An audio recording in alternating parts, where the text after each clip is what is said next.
बाकी रह जाने वाले ब्रांचेस के बारे में पढ़ेंगे। उनमें सबसे पहले बायोटेक्नोलॉजी है। बायोटेक्नोलॉजी को हम यूं डिफाइन करते हैं कि the use of living organism to make useful product for specific purpose. किसी खास मकसद के लिए किसी जानदार का इस्तेमाल करना बायोटेक्नोलॉजी कहलाता है। यानी किसी एक खास चीज को बनाने के लिए जब किसी जानदार चीज का इस्तेमाल किया जाए तब वो बायोटेक्नोलॉजी कहलाता है। जैसे कि बैक्टीरिया का इस्तेमाल 2 जगहों पर किया जाता है, इसके अलावा और भी बहुत सारे जगहों पर इसका इस्तेमाल हो रहा है, लेकिन यहाँ पर हम सिर्फ इन 2 चीजों के बारे में पढ़ेंगे। बैक्टीरिया का इस्तेमाल एक इंसुलिन की मैन्युफैक्चरिंग में यानी इंसुलिन की तैयारी में किया जाता है। बैक्टीरिया के जरिए से इंसुलिन तैयार किए जाते हैं, फिर ये इंसुलिन इंसानों को लगाया जाता है, जिससे डायबिटीज जो बीमारी है शुगर की, उस पर काबू पाया जाता है। इसके बाद बैक्टीरिया का एक और इस्तेमाल बायोफिल्टर की सूरत में है, यानी माहौल में मौजूद पोल्यूटेंट्स, आलूदगी या आलूदा चीजों को खत्म करना बायोफिल्टर कहलाता है। बैक्टीरिया के जरिए से खत्म करना बायोफिल्टर कहलाता है। इसके बाद बायोलॉजी की एक और ब्रांच है जिसे सोशियो बायोलॉजी कहते हैं, जिसको हम यूं डिफाइन करते हैं, social behaviour of animals that make societies. यानी एक सोसाइटी में जो एनिमल्स रहते हैं, जानदार रहते हैं, उनका उसी सोसाइटी में क्या किरदार है। जैसे कि इंडिविजुअल एक फर्द को कहते हैं, अगर फर्द अपराध में तब्दील हो जाए तब हम उसे पॉपुलेशन कहते हैं, और पॉपुलेशन फर्द अपराध में जब तब्दील होता है, पॉपुलेशन ये सिंगल स्पीशीज की होती है, यानी ह्यूमन पॉपुलेशन। अभी यहाँ पर सारे इंसान ही होंगे, ठीक है। बर्ड पॉपुलेशन, वहां पर सारे बर्ड ही होंगे। रेना टिग्राना, यहाँ पर सारे मेंढक ही होंगे, ठीक है। पेलस डोमेस्टिकस, जहाँ पर सारे बिल्लियों की नाम होंगे। लिहाजा स्पीशीज पॉपुलेशन में पॉपुलेशन हमेशा एक स्पीशीज की तादाद को कहते हैं। फिर इसके बाद स्पीशीज कम्युनिटी में फिर मुख्तलिफ स्पीशीज एक साथ रहते हैं।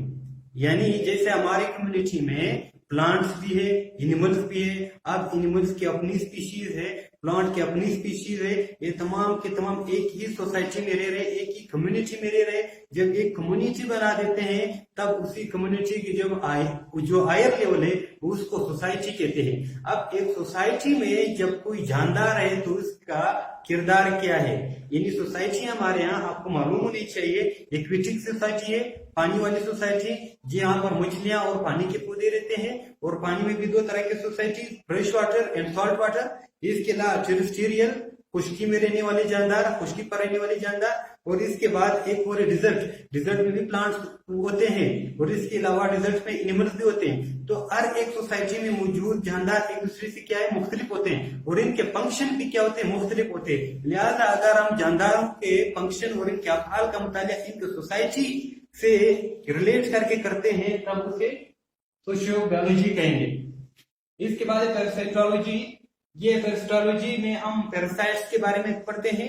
पैरासाइट्स मींस तो पहले वो जानदार, वो माइक्रो ऑर्गेनिज्म जो हमारे बॉडी में रहते हैं, जानदारों की बॉडी में रहते हैं, जानदारों से खुराक हासिल करते हैं और बदले में उन्हें बीमार कर देते हैं। उन्हें क्या कहते हैं, पैरासाइट्स कहते हैं। लिहाजा पैरासाइटोलॉजी में पैरासाइट के बारे में पढ़ते हैं। पैरासाइट क्या मिसाल बैक्टीरिया, वायरस और फंजाई के। और एक ये इम्यूनोलॉजी, इसमें हम इम्यून सिस्टम के बारे में पढ़ते हैं।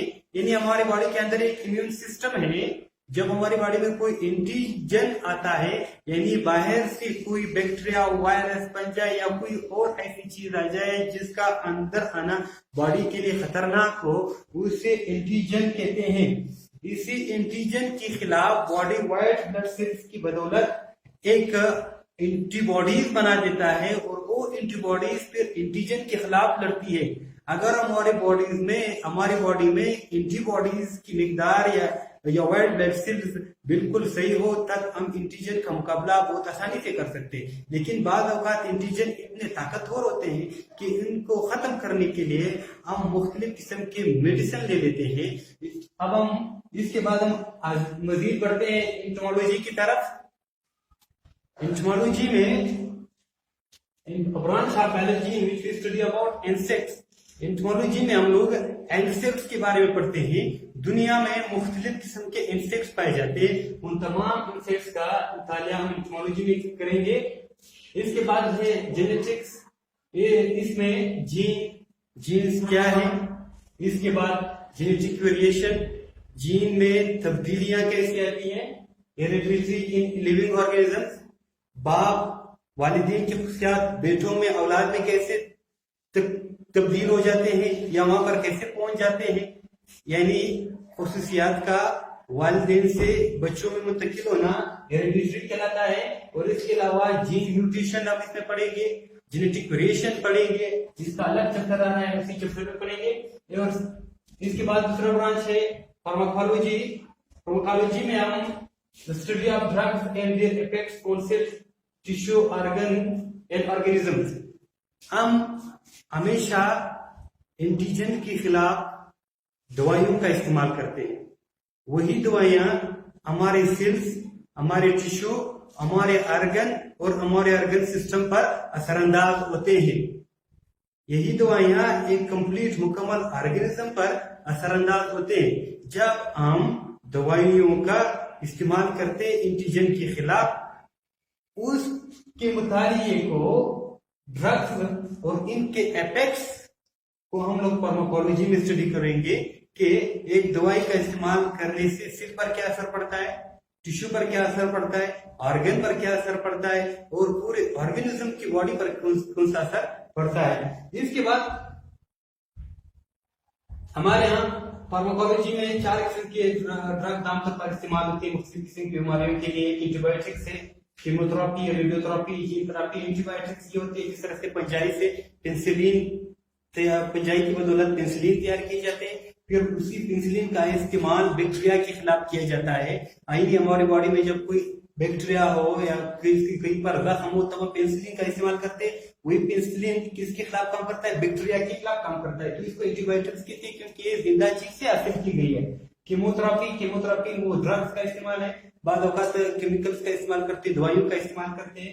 रेडियोथेरापी कैंसर जैसे मरज में रेडिएशन से आदमी को गुजारा जाता है। इसके अलावा और ऐसी बीमारियां हैं जिसका इलाज रेडिएशन के जरिए से किया जाता है, तो रेडिएशन के जरिए से की जाने वाली इलाज को रेडियोथेरापी कहते हैं। जीन थेरापी बाद औकात ये होता है कि जीन म्यूटेशन की वजह से जीन में तब्दीली आ जाती है और इससे आने वाले बच्चों में नकायत पैदा हो जाते हैं, लिहाजा जेनेटिकली तौर पर जीन थेरापी की जाती है। यानी जो डिफेक्टिव जीन है उसको निकाल दिया जाता है, उसकी जगह पर एक हेल्थी जीन दाखिल किया जाता है जिससे आने वाले नस्ल में यानी कोई बीमारी हो तो उसका रोकथाम किया जाता है। अब इसके बाद हम पढ़ेंगे relationship of biology with other science. Biology का दूसरे साइंस यानी फिजिक्स, केमिस्ट्री, मैथमेटिक्स, सोशियोलॉजी और जियोग्राफी, इनके साथ बायोलॉजी का कैसा ताल्लुक है हम अब वो पढ़ेंगे। सबसे पहले biophysics. It is the science that use method and principle from physics to study the mechanism of biological system. यानी बायोफिजिक्स में हम फिजिक्स की जो मेथड्स, फिजिक्स के जो असूल होते हैं उसके मद्देनजर रखते हुए हम बायोलॉजिकल एक लिविंग ऑर्गेनिज्म की बॉडी में होने वाले जो मैकेनिज्म है उसका मुतालिया करते हैं। मसलन हाथ है, ये लीवर की तरह काम करते हैं। जब हम किसी चीज को उठाते हैं तब यूं पकड़ के उसे उठा देते हैं, ठीक है। अब एक खास एंगल यहाँ पर बन रहा है, ये एंगल कौन सा है, 90 वाला एंगल है क्योंकि हम किसी चीज को उठा रहे हैं, ठीक है। अगर हम हाथ यूं रखे तो हम उसको इतनी आसानी से या बिल्कुल हम उसको उठा नहीं पाएंगे क्योंकि ये फिजिक्स के असूल के खिलाफ है। अगर हमने किसी चीज को घसीटना है तब हमने उसको खींचना है जमीन के साथ। अगर हम उसको घसीटना चाहते हैं और उसको यूं उठा करके घसीटेंगे तो इस तरह नामुमकिन है क्योंकि हम फिजिक्स के असूलों के खिलाफ काम कर रहे हैं। लिहाजा हमारे हाथ जो बाइल जो 180 पर ये हाथ हरकत कर रहा है, यानी अगर हम हाथ को यूं रखे तो 90 एंगल बन रहा है, जैसे करे तो 180 पर ये हरकत कर रहा है। इसके अलावा ये बाजू जो है यहाँ पर ये 360 पर हरकत कर रहा है। तो ये तमाम के तमाम ये फिजिक्स के असूल है, लेकिन हम इनका इस्तेमाल बायोलॉजी में भी करते हैं। इसके बाद हम आगे बढ़ते हैं। इसके बाद हम बायोकेमिस्ट्री के बारे में पढ़ेंगे। The study of different compound and processes in living organism. एक जिंदा जानदार में मुख्तलिफ कंपाउंड होते हैं, केमिकल कंपाउंड, और इसके अलावा मुख्तलिफ केमिकल रिएक्शन होते हैं। अगर हम केमिकल कंपाउंड्स की बात करें तब उसमें दो टाइप के केमिकल कंपाउंड होते हैं, एक ऑर्गेनिक और एक इनऑर्गेनिक। ऑर्गेनिक की मिसाल protein, carbohydrates, lipids, nucleic acid की है, और इनऑर्गेनिक की मिसाल वाटर, इलेक्ट्रोलाइट्स, मिनरल्स की है। इसके अलावा एक जानदार में जो रिएक्शंस होते हैं उसे मेटाबॉलिज्म कहते हैं। Metabolism means the sum of all chemical reaction. इन्हीं एनाबॉलिज्म और कैटाबॉलिज्म दोनों को मेटाबॉलिज्म कहते हैं।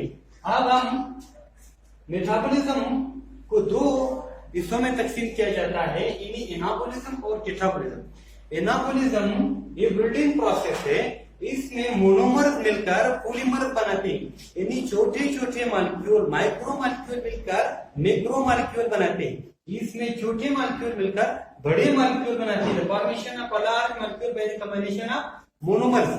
मोनोमर्स के मिलाप से जब कोई बड़ा मॉलिक्यूल बन जाए तब ऐसे प्रोसेस को एनाबॉलिज्म कहते हैं। Catabolism the breakdown of large molecule into monomers, यानी बड़े बड़े मॉलिक्यूल्स का छोटे छोटे मॉलिक्यूल्स में तकसीम होना कैटाबॉलिज्म कहलाता है।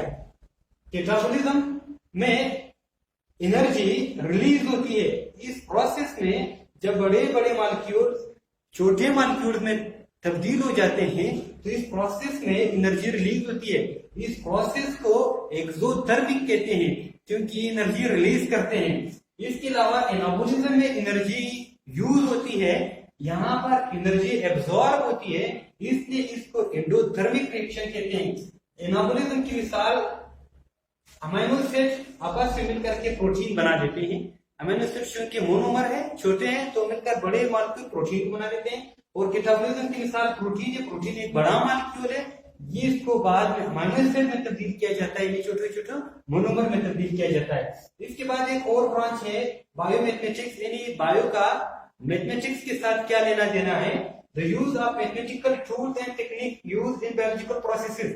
बायोलॉजिकल प्रोसेसेस में हम मैथमेटिकल टूल्स और टेक्निक का भी इस्तेमाल करते हैं। मसलन अगर हम ये कहें कि खरगोश सालाना साल में 4 बच्चे पैदा करता है, तो आप खुद अंदाजा लगा ले, अगर एक शहर में 100 खरगोश है तो आप मल्टीप्लिकेशन के जरिए से आप उसको रिजल्ट निकालेंगे कि 100 खरगोश है, एक साल में 4 पैदा होते हैं, तो एक साल के दौरान 4 जो 100 खरगोश है वो कितने में तब्दील हो जाएंगे।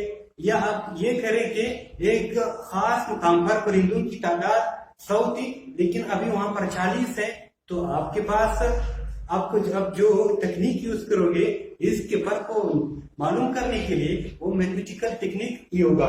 इसके बाद biogeography, the distribution of living organism. Biogeography living organism की डिस्ट्रीब्यूशन किस तरह की गई है।